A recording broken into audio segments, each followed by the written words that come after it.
Hola, bienvenido al canal Narrando la Historia. Hoy te llevaré a uno de los lugares más sombríos de la Segunda Guerra Mundial. Un lugar creado con un único propósito: exterminar vidas en silencio. Su nombre era Sobibor. En menos de 2 años, miles de personas fueron enviadas allí, y casi ninguna salió con vida.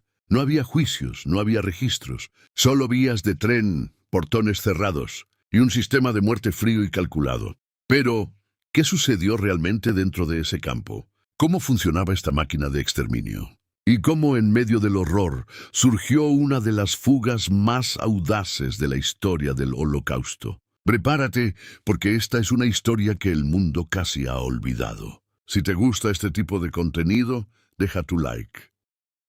En el corazón de la Polonia ocupada, en una zona pantanosa y aislada, los nazis construyeron un lugar de pesadilla en 1942. No era un simple campo de prisioneros. Como parte de la Operación Reinhardt, su propósito era único y monstruoso. Hay que decirlo con claridad. Sobibor no era un campo de trabajo, era un campo para matar. Construido cerca de la línea de ferrocarril, el campo estaba diseñado para el engaño y la eficiencia letal. Los transportes llegaban cargados de familias judías de toda Europa: Polonia, los Países Bajos, Francia, Eslovaquia. Se les decía que era un campo de tránsito. Al llegar, eran separados y forzados a entregar todas sus pertenencias. Los llevaban a barracones, donde les ordenaban desnudarse, bajo la falsa promesa de que iban a ser desinfectados. Desde allí, eran conducidos por un camino estrecho y vallado, cínicamente llamado el tubo, que llevaba directamente a la muerte. El final del camino eran las cámaras de gas, disfrazadas de duchas. Una vez que las puertas se sellaban, un motor bombeaba monóxido de carbono al interior, asfixiando a cientos de personas en cuestión de 20 minutos. Se estima que entre 170.000 y 250.000 judíos fueron asesinados en Sobibor. Un pequeño grupo de prisioneros era mantenido con vida temporalmente, forzados a realizar las tareas más macabras: clasificar las pertenencias de las víctimas y deshacerse de los cuerpos, hasta que ellos mismos eran reemplazados por recién llegados. Pero incluso en el abismo de la desesperación, la resistencia encontró una manera de florecer. El 14 de octubre de 1943, un grupo de prisioneros, liderado por Leon Feldhendler y el prisionero de guerra soviético Alexander Pechersky, organizó un levantamiento audaz. Mataron a varios oficiales de las SS y guardias, y en medio del caos, unos 300 prisioneros lograron escapar hacia el bosque circundante. Aunque muchos fueron recapturados y asesinados, la revuelta fue un acto de desafío sin precedentes. Tras el levantamiento, los nazis desmantelaron el campo y plantaron un bosque sobre sus cenizas, en un intento desesperado por borrar toda evidencia de su genocidio. Hoy, ese silencio arbóreo esconde la memoria de un lugar diseñado exclusivamente para el exterminio, un recordatorio sombrío de la barbarie humana y del espíritu indomable de quienes se atrevieron a luchar por su dignidad. En lo más profundo de la Polonia ocupada, entre densos bosques de pinos, se encontraba un lugar diseñado con un único y macabro propósito. No era un campo de prisioneros de guerra, ni siquiera un campo de concentración en el sentido tradicional. Era una fábrica de muerte, una pieza clave en la maquinaria de la solución final. A través de la niebla de la historia, emerge el nombre de Sobibor, un sinónimo del horror planificado y la crueldad industrializada. Este fue uno de los 3 campos de exterminio de la Operación Reinhardt, un proyecto secreto concebido para aniquilar a la población judía del gobierno general. La llegada de cada tren a su rampa aislada no era el comienzo de una vida de trabajos forzados, sino el preludio de un final rápido y sistemático, cuidadosamente orquestado para que el mundo exterior no escuchara los ecos del genocidio. La elección de su ubicación no fue casual. Situado cerca de una pequeña aldea y una línea de ferrocarril secundaria, Sobibor fue construido deliberadamente en una zona remota y poco poblada del distrito de Lublin. Mapas animados de la época nos muestran cómo su aislamiento geográfico fue una ventaja estratégica para los nazis. El objetivo principal, establecido por Heinrich Himmler y ejecutado por Odilo Globoknik, era simple y aterrador: el asesinato masivo y eficiente de la mayor cantidad de judíos posible en el menor tiempo. Este campo no tenía la vasta infraestructura de trabajos forzados de Auschwitz. Su diseño estaba optimizado para un proceso de exterminio que duraba apenas unas horas, desde la llegada del transporte hasta la eliminación de los cuerpos. Sobibor era la punta de lanza de una política de despoblación, una máquina diseñada para borrar a un pueblo de la faz de la tierra. El método de asesinato en Sobibor era brutalmente directo, desprovisto de cualquier subterfugio una vez que las víctimas cruzaban sus puertas. Tras ser desembarcados y despojados de sus últimas pertenencias bajo falsas promesas de una ducha de desinfección, los hombres, mujeres y niños eran conducidos a través de un camino cercado conocido como el Camino al Cielo. Al final de este sendero les esperaban las cámaras de gas. No se utilizaba Zyklon B como en Auschwitz, sino monóxido de carbono, producido por el motor de un tanque pesado. El gas era canalizado hacia las cámaras selladas, donde cientos de personas eran asfixiadas en un tormento de 20 a 30 minutos. Esta recreación del horror nos muestra una eficiencia industrial escalofriante, donde el proceso estaba tan estandarizado que permitía el asesinato de miles de personas cada día. La maquinaria de la muerte funcionaba con una precisión metódica, convirtiendo el acto de matar en una tarea administrativa.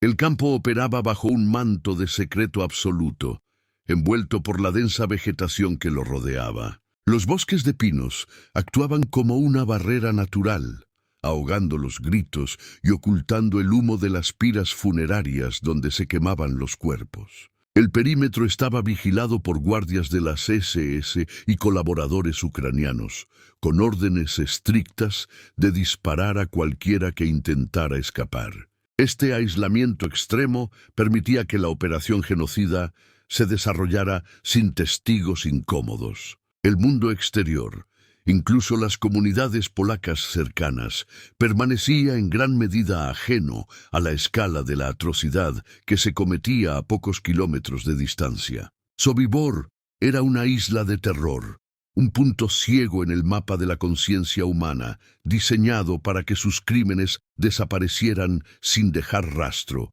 como las cenizas esparcidas en los campos circundantes. Hoy, en el lugar donde una vez se erigió el campo, un sobrio monumento se alza como un centinela silencioso contra el olvido. Bajo el suelo yacen los restos de aproximadamente 250.000 almas, un testimonio mudo de la capacidad humana para la crueldad organizada. El memorial, con su camino de piedras blancas que marca el camino al cielo, nos obliga a confrontar la memoria de lo que sucedió aquí. La historia de Sobibor es un sombrío recordatorio de la eficiencia del horror, una lección sobre cómo la ideología del odio, combinada con la indiferencia burocrática, puede crear un sistema cuyo único producto es la muerte. Es un llamado perpetuo a la vigilancia, para que la memoria de las víctimas sirva como una advertencia eterna contra la repetición de tal barbarie. Así funcionaba el mecanismo en Sobibor. Los trenes llegaban a un andén engañosamente tranquilo. A los recién llegados se les decía que habían llegado a un campo de tránsito y que después de una ducha recibirían comida y trabajo. Era la primera fase de un engaño meticuloso. Se les ordenaba entregar sus objetos de valor para su custodia, siendo despojados de sus últimas posesiones. A continuación comenzaba la separación, hombres por un lado, mujeres y niños por otro. En un patio, bajo la mirada de los guardias, eran forzados a desnudarse por completo. La violencia y la humillación aceleraban el proceso, quebrando cualquier resistencia. A las mujeres se les cortaba el pelo a la fuerza. Una vez desnudos, eran conducidos por un camino estrecho y cercado, conocido por los verdugos como la Himmelstrasse, la carretera al cielo. Este sendero los llevaba a un destino del cual nadie regresaba. Eran llevados a edificios de ladrillo que se asemejaban a duchas. Las puertas se cerraban y un silencio anormal caía sobre el campo, marcando el fin de cientos de vidas en cuestión de minutos. El macabro trabajo continuaba. Un comando especial de prisioneros era forzado a la inimaginable tarea de borrar toda evidencia de las víctimas, preparando el ciclo para el siguiente transporte. Mientras tanto, en otras áreas del campo, un pequeño número de prisioneros era mantenido con vida temporalmente. Su función era gestionar la logística del genocidio, clasificar la inmensa cantidad de ropa, zapatos y pertenencias de los asesinados que luego serían enviadas a Alemania. Estos trabajadores vivían en un estado de terror perpetuo. Todo el complejo era vigilado por oficiales de las SS y guardias auxiliares, notorios por su crueldad. Este sistema fue diseñado para ser eficiente y silencioso, un lugar donde casi nadie sobrevivía el tiempo suficiente para contar la historia. El video comienza con imágenes lentas y desoladoras de vías de tren que se pierden en bosques densos y silenciosos. El ambiente es sombrío y pesado. A diferencia de los vastos complejos de trabajo forzado como Auschwitz, hubo lugares diseñados con un propósito mucho más siniestro y directo. En el corazón de los bosques polacos, oculto a los ojos del mundo, se encontraba Sobibor. No fue construido para explotar la mano de obra ni para encarcelar a disidentes. Su única función, su razón de ser, desde la primera traviesa de ferrocarril hasta el último ladrillo, era la aniquilación sistemática e industrializada. No era un campo de trabajo que conducía a la muerte, era una fábrica cuya única producción era la muerte misma. La escena cambia a recreaciones o imágenes de archivo de trenes de ganado llegando a un andén. Se ven familias descendiendo, llevando sus últimas pertenencias. Sus rostros muestran cansancio y confusión, pero también una chispa de esperanza. Los trenes llegaban abarrotados, tras días de un viaje infernal sin comida, agua ni espacio. Al descender en la rampa de Sobibor, muchos respiraban con un cauto alivio. Eran recibidos por un entorno engañosamente tranquilo. Cabañas de madera pintadas, flores plantadas en pequeños jardines y oficiales de las SS que les hablaban con una calma calculada. Les prometían duchas para desinfectarse después del largo viaje y una comida caliente antes de ser reasignados a nuevos campos de trabajo. Era una elaborada puesta en escena, una mentira piadosa diseñada para asegurar la cooperación y evitar el pánico.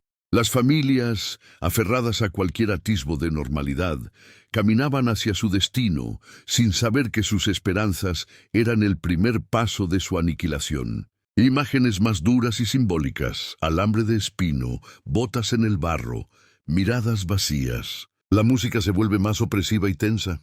Para aquellos pocos seleccionados para trabajar, la realidad se revelaba con una brutalidad instantánea. La fachada de normalidad se desvanecía en cuestión de minutos, reemplazada por la violencia constante de los guardias, el hambre insoportable que roía el cuerpo y el alma, y la certeza de que su trabajo era solo un breve aplazamiento. Estos prisioneros, los Arbeitshuden, eran forzados a clasificar las pertenencias de los recién llegados, sabiendo que cada maleta, cada abrigo y cada fotografía pertenecía a alguien que ya había sido asesinado. No existía ninguna perspectiva de supervivencia a largo plazo. Su única función era facilitar la muerte de otros hasta que llegara su propio turno. La vida en Sobibor no era vida, sino una agonía suspendida en el tiempo. La cámara sigue un camino estrecho y cercado, flanqueado por árboles. Es el Himmelfahrtstrasse o camino al cielo. Las imágenes son simbólicas, sin mostrar violencia explícita, pero transmitiendo una sensación de finalidad ineludible. Para la inmensa mayoría el viaje desde el andén era corto. Despojados de sus ropas y dignidades, eran conducidos por un sendero cercado de alambre de espino y ramas de pino para ocultar lo que sucedía al final. Los nazis lo llamaban cínicamente el tubo o la carretera al cielo. Era un pasillo de unos 100 metros que conectaba el área de recepción directamente con las cámaras de gas. No había vuelta atrás. La historia de Sobibor es en esencia una de muerte rápida, eficiente y meticulosamente planificada. No fue un lugar hecho para durar, ni para que sus prisioneros lo hicieran. Era un punto final, un agujero negro en la historia diseñado para que cientos de miles de personas simplemente desaparecieran sin dejar rastro. En lo profundo de los bosques de Polonia, cerca de una pequeña estación de tren, se escondía uno de los secretos más oscuros del Tercer Reich: Sobibor. A diferencia de otros campos, Sobibor no fue diseñado para albergar prisioneros a largo plazo, ni para el trabajo forzado como fachada. Su único y terrible propósito era el exterminio. Fue una fábrica de muerte, construida para operar con una eficiencia brutal y luego desaparecer sin dejar rastro. Los trenes llegaban repletos. Familias enteras eran descargadas en un andén con una calma engañosa. Se les decía que habían llegado a un campo de tránsito, que serían desinfectados y enviados a trabajar. Les quitaban sus equipajes, sus últimas posesiones, con la falsa promesa de que se los devolverían. Despojados de todo, eran separados. Hombres, mujeres y niños eran conducidos a barracones donde se les ordenaba desnudarse. Luego, eran forzados a correr por un camino cercado y camuflado con ramas, conocido cínicamente como el Camino al Cielo. Este sendero los llevaba directamente a las cámaras de gas disfrazadas de duchas. En minutos, el monóxido de carbono hacía su trabajo. Para un pequeño grupo, la muerte no era inmediata. Unos pocos cientos de prisioneros, los Arbeitsjuden, eran seleccionados para mantener la maquinaria del horror en funcionamiento. Su vida era un infierno de hambre extrema, violencia constante y trabajo forzado breve, siempre bajo la sombra de la muerte. Ordenaban las pertenencias de los asesinados, cortaban el cabello de las mujeres antes de su ejecución y se deshacían de los cuerpos, sabiendo que su propio final era solo cuestión de tiempo. No había ninguna perspectiva de supervivencia, pero incluso en el abismo más profundo, el espíritu humano se negó a ser extinguido. En el verano de 1943, un grupo de prisioneros, liderado por Leon Feldhendler, comenzó a planear lo imposible. La llegada de un transporte de prisioneros de guerra judíos soviéticos, entre ellos un oficial llamado Alexander Pechersky, inyectó la experiencia militar necesaria para transformar la desesperación en un plan de acción. El 14 de octubre de 1943, la revuelta estalló. Con hachas y cuchillos robados, los prisioneros atacaron a sus verdugos. En medio del caos, unos 300 lograron escapar hacia el bosque circundante, en una de las fugas más audaces de la historia del Holocausto. Muchos fueron recapturados, pero más de 50 sobrevivieron hasta el final de la guerra. Tras la revuelta, los nazis tomaron una decisión drástica. Demolieron cada edificio, araron la tierra y plantaron un bosque sobre las cenizas de cientos de miles de vidas, intentando borrar Sobibor del mapa y de la memoria. Pero la memoria persiste. Sobibor es un testimonio silencioso del horror calculado y un poderoso recordatorio de que, incluso frente a la aniquilación, la voluntad de vivir y la lucha por la dignidad pueden encender una luz en la más absoluta oscuridad. Tras la audaz revuelta de octubre de 1943, un silencio tenso cayó sobre Sobibor. Pero no era el silencio de la paz, sino el preludio de un plan aún más siniestro. La fuga de cientos de prisioneros enfureció a Heinrich Himmler, quien no solo ordenó el cierre del campo, sino su completa erradicación de la faz de la tierra. Sobibor debía desaparecer como si nunca hubiera existido, un capítulo clave en la operación conocida como Acción Shin 5, el intento nazi de borrar toda evidencia del Holocausto. La operación de borrado comenzó con una crueldad metódica. Un comando especial de prisioneros judíos traídos del campo de Treblinka fue forzado a ejecutar la macabra tarea. Bajo la fría mirada de los oficiales de las SS, tuvieron que demolerlo todo. Las cámaras de gas, los barracones, las cercas, cada ladrillo empapado de sufrimiento. Eran víctimas obligadas a borrar las huellas del crimen, sabiendo que su propio fin estaba sellado. Una vez completada la demolición, ellos también fueron asesinados. No podían quedar testigos del encubrimiento. Con las estructuras reducidas a escombros, la maquinaria pesada niveló el terreno. El paisaje de terror fue arado y transformado. Sobre la tierra que había absorbido las cenizas de miles de personas, se plantó un bosque de pinos y se construyó una granja. La intención era crear una fachada de normalidad, una falsa calma que ocultara para siempre uno de los mayores crímenes de la humanidad. Pero fracasaron. El suelo mismo guardó los secretos, las fundaciones que décadas más tarde serían desenterradas por arqueólogos. Y más importante aún, la voz de los pocos que lograron escapar resonó a través del tiempo. Sus testimonios reconstruyeron la historia. Sobibor fue construido para no dejar testigos, pero algunas sobrevivieron.